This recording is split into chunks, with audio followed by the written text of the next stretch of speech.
আসসালামু আলাইকুম। জামায়াতকে নির্মূল করার ভয়ঙ্কর হুঙ্কার মির্জা ফখরুল ইসলাম আলমগীর হুঙ্কার দিয়েছেন যে জামায়াতকে নির্মূল করে দিতে হবে রাজনৈতিকভাবে।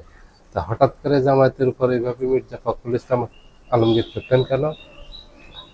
জামাতের সাথে এমন কি ঘটছে যে জামাতকে একেবারে রাজনীতি থেকে বিএনপি নির্মূল করে দিতে চায়? জামাত তো এমন কিছু বলেনি অথবা এমন কিছু করেনি যে জামাতকে নির্মূল করে দিতে হবে। আর জামাতকে নির্মূল করতে যদি হয় তাহলে সেটা জনগণ সিদ্ধান্ত নেবে।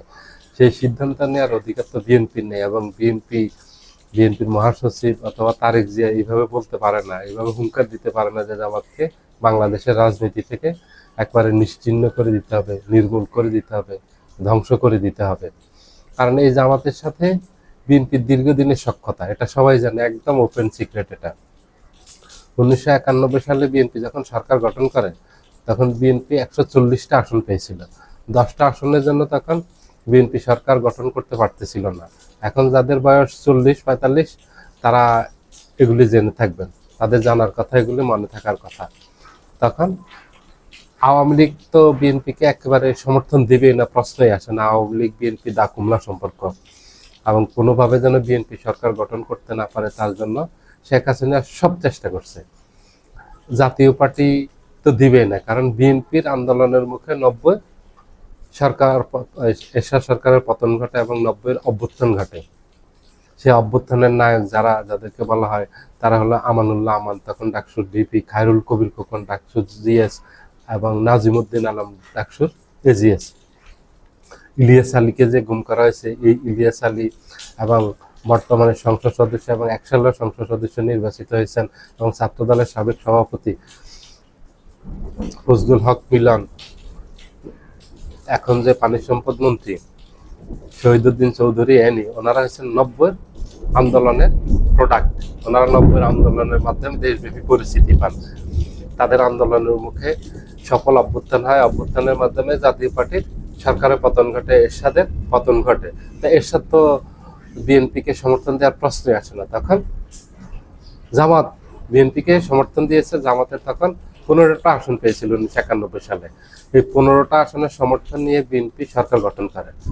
তখন জামাত ভালো ছিল, তখন জামাত বিএনপি সঙ্গী ছিল, বিএনপিকে সমর্থন দিয়েছে, বিএনপি সরকার গঠন করেছে, 5 বছরে দেশ পরিচালনা করতে পেরেছে, এই সুযোগ পেয়েছে। নাহলে দেশে তখন আরেকটা বিশৃঙ্খলা দেখা দিত, দেশে রাজনৈতিক একটা সংকট দেখা দিত। সেই সময় জামাত বিএনপিকে সমর্থন দিয়ে দেশের রাজনীতি স্থিতিশীল করছে এবং বিএনপির অনেক বড় উপকার করছে, বিএনপির ক্ষতি করেনি।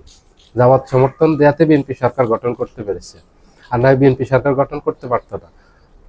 আরেকটা নির্বাচন দিতে হতো পরবর্তী সময়। যদি সেই নির্বাচনে বিজয়ী হয়ে আসতে পারতো তাহলে বিএনপি সরকার গঠন করতো, নাহলে আওয়ামী লীগ সরকার গঠন করতো, এর বিকল্প কিছু ছিল না।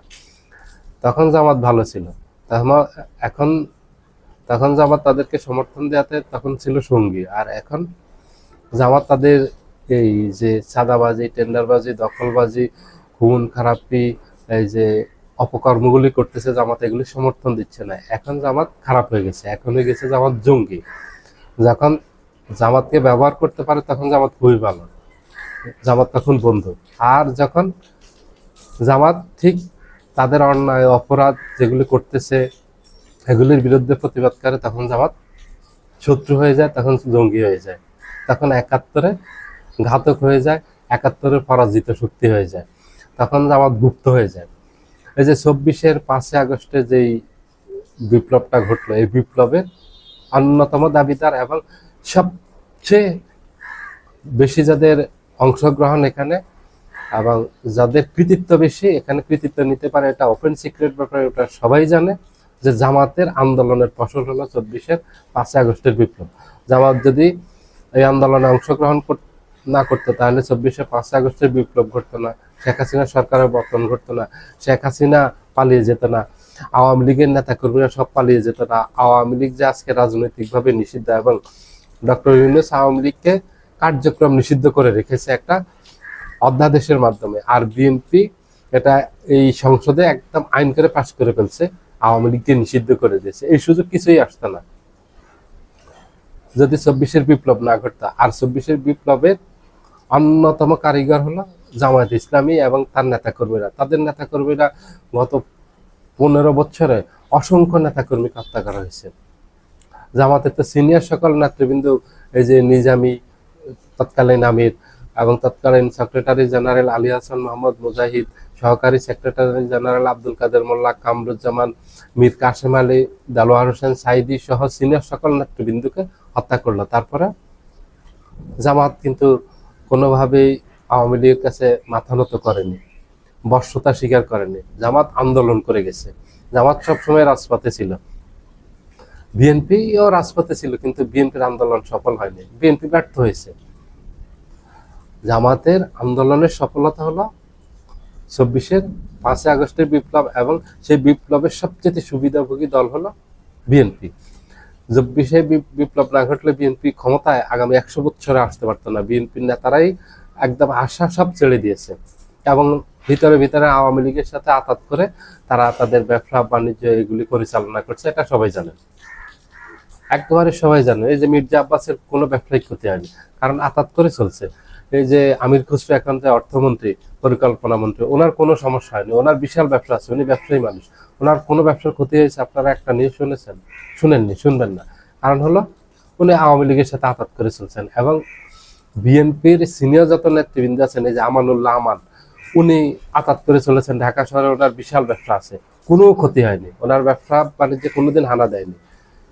কারণ ওনারা উপলব্ধি দেখিয়েছেন, ওনারা বিএনপির জন্য করতেছেন, ভিতরে সকল তথ্য, দলের সকল পরিকল্পনা আওয়ামী লীগের কাছে পাশ করে দিতেন।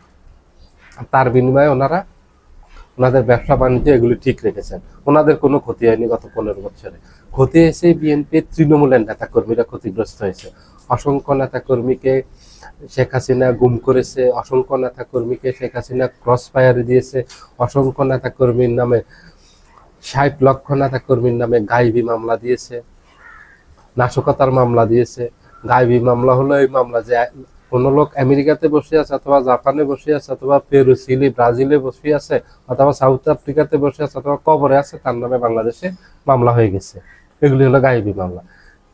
এগুলি হয়ে নেতাকর্মীরা চরম দুর্ভোগের মাঝে ছিলেন গত 15 বছর।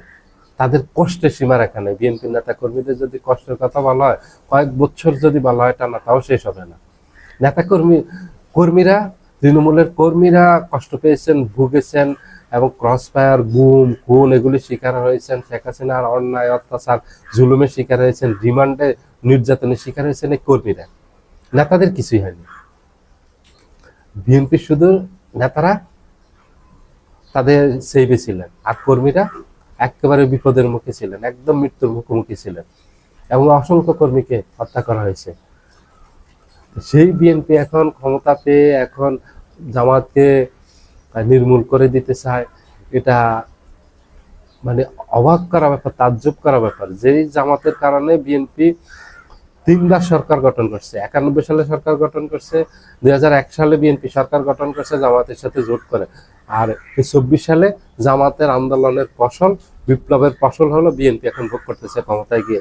এখন তারা জামাতকে নির্মূল করে দেওয়া, ধ্বংস করে দেওয়ার জন্য তারা উঠে পড়ে লেগেছে। কারণ জামাত 24-এ যে 5 আগস্টে বিপ্লব করছে, বিপ্লবের পর জামাত বাংলাদেশের পরিবর্তন চেয়েছে, যেন কোনোভাবে আবার পুরনো সেই পেশিবাদ ফিরে না আসে, পুরনো সেই স্বৈরাচার ফিরে আসতে না পারে, আবার গুম, খুন, ক্রস ফায়ার যেন না হয়, আবার এই দেশে যেন কোনো ধরনের এই দেশের সম্পদ বিদেশে যেন লুটপাট না হয়, আবার যেন ঘুষ দুর্নীতি না হয়, আবার যেন অপরাজনীতি না হয়। এগুলি বন্ধ করার জন্য একটা সুন্দর উন্নত দেশ গঠন করার জন্য জামাত কথা বলেছে। এটাই হচ্ছে বিএনপির জন্য গাত্রদাহ। জামাত কেন এই সংস্কারের কথা বলে? কারণ বিএনপি চাই পুরনো পেশিবাদী ব্যবস্থায় দেশ পরিচালনা করতে, আর জামাত চাচ্ছে পুরনো সকল ব্যবস্থা, পেশিবাদী ব্যবস্থা বিলুপ্ত করে নতুন ব্যবস্থায় দেশ পরিচালিত হবে, যেখানে বাংলাদেশের মানুষের 18 কোটি মানুষের ভাগ্যের পরিবর্তন ঘটবে, বাংলাদেশের মানুষের মঙ্গল হবে, মানুষ সুশাসন পাবে, ন্যায় বিচার পাবে, মানুষ তার সেবা পাবে, মানুষ নিশ্চিন্তে বসবাস করতে পারবে, মানুষ সম্মানের সাথে সমাজে বসবাস করতে পারবে। সমাজে আবার কোনো ধরনের ভয়, ভীতি, আতঙ্ক এগুলি ছড়াবে না। মানুষ এক কথা হলো শান্তিতে বসবাস করতে চায়, কিন্তু বিএনপি সেটা চাচ্ছে না। বিএনপি সন্ত্রাস করবে, চাঁদাবাজি করবে, টেন্ডারবাজি করবে, দখলবাজি করবে, এগুলি নিয়ে জামাত কোনো কথা বলতে পারবে না, প্রতিবাদ করতে পারবে না। এক কথা হলো জামাত বিএনপির অনুগত থাকবে, বিএনপি যা বলে ঠিক জামাত তা করবে। জামাতের নিজস্ব কোনো বক্তব্য থাকবে না, কোনো মতামত থাকবে না, জামাতের নিজস্ব কোনো কর্মকাণ্ড থাকবে না। জামাতের এই কর্মকাণ্ডগুলি ঠিক করে দিবে হলো বিএনপি। তাইলে জামাত ভালো, তাইলে জামাত ঠিক আছে, তাইলে জামাতের কোনো সমস্যা নেই। জামাত তাইলে পৃথিবীর সবচেয়ে শ্রেষ্ঠ দল। জামাত কোনো যুদ্ধ অপরাধী না, জামাত কোনো 71-এর পরাজিত শক্তি না, জামাত রাজাকার আলবদর না, জামাত জঙ্গি না। জামাত হবে একেবারে পৃথিবীর সেরা দল। জামাতের মতো কোনো দল থাকবে না যদি বিএনপির সকল কথা জামাত মেনে নেয়, জামাত শুনে। এটা হলো বিএনপির বক্তব্য। এখন জামাত তো এটা করবে না। জামাতের আলাদা মত আছে, আলাদা পথ আছে, আলাদা রাজনীতি আছে, আলাদা চিন্তা ভাবনা আছে। তারা তাদের মতো করে রাজনীতি করবে, তারা তাদের মতো বক্তব্য দিবে, তারা তাদের মতো কর্মসূচি দিবে রাজনৈতিক। এবং যেখানে অন্যায় হবে, যেখানে চাঁদাবাজি হবে, যেখানে অপকর্ম হবে, যেখানে ঘুষ দুর্নীতি হবে, যেখানে ঋণ খেলাপি থাকবে, যেখানে টেন্ডারবাজি থাকবে, দখলবাজি থাকবে, সেখানে জামাত তাদের কর্মসূচি দিবে এবং এই কর্মসূচি দিয়ে তারা সেগুলি বাস্তবায়ন করবে। বিএনপির ভয় হলো এটা। কারণ হলো যদি বিএনপির একমাত্র প্রতিদ্বন্দ্বী থাকে তো রাজপথে মোকাবেলা করার জন্য শক্তভাবে, সেটা হলো জামাত। দ্বিতীয়ত হলো সংসদের ভিতরে বিএনপিকে সবচেয়ে কঠোরভাবে প্রতিহত করতে পারবে সেই সক্ষমতা, সেই মেধা এবং সেই সক্ষমতা একমাত্র জামাতের আছে। জামাতের রাজনীতি যারা করে এরা সবাই মেধাবী। জামাতের এখানে কোনো ধরনের ওই ফুটপাতের ওই টোকাই শ্রেণীর মূর্খ, ওই বাস ড্রাইভার, ট্রাকের হেল্পার, কন্ট্রাক্টর, এরা কোনো জামাতের সংগঠনে স্থান পায় না। কারণ জামাতের সংগঠনে যারা স্থান পায় এরা অত্যন্ত মেধাবী। এটা পুরো দেশব্যাপী সবাই জানে। মেধাবী ছাড়া জামাতের এখানে কেউ আপনার সংগঠনে আসতে পারে না। জামাতের সংগঠনের নিয়মই হলো এখানে শিক্ষা লাগবে, শিক্ষা ছাড়া, মেধা ছাড়া এখানে আপনি এই সংগঠনে কর্মী হতে পারবেন না। আর অন্যান্য দলের তো হচ্ছে আপনার রিক্সা ড্রাইভারও ওখানে কর্মী, ওই সুইপারও কর্মী, নেতা, ওই ভ্যান গাড়ি চালক যে ও নেতা, যে বাসের ড্রাইভার ও নেতা, যে ট্রাকের কন্ট্রাক্টর ও নেতা, লেবার মজুর সব হলো নেতা। ওখানে কোনো কর্মী নেই, সবাই নেতা। তো জামাত তো গতানুগতিক রাজনীতি করে না। জামাতের রাজনীতি সে পরিচ্ছন্ন, জামাতের রাজনীতি মেধা নির্ভর, জ্ঞান নির্ভর, চর্চা নির্ভর। এখন এগুলি তো তাদের নেই। তাদের গাত্রদা হয়ে গেল যে জামাত ভবিষ্যতে ক্ষমতায় চলে আসবে। জামাতকে এখনই প্রতিরোধ করতে হবে, অপবাদ দিয়ে, জামাতের বিরুদ্ধে গুজব ছড়িয়ে, মিথ্যা প্রচারণা চালিয়ে জামাতকে হেয় করে তারা ক্ষমতায় যেতে চায়।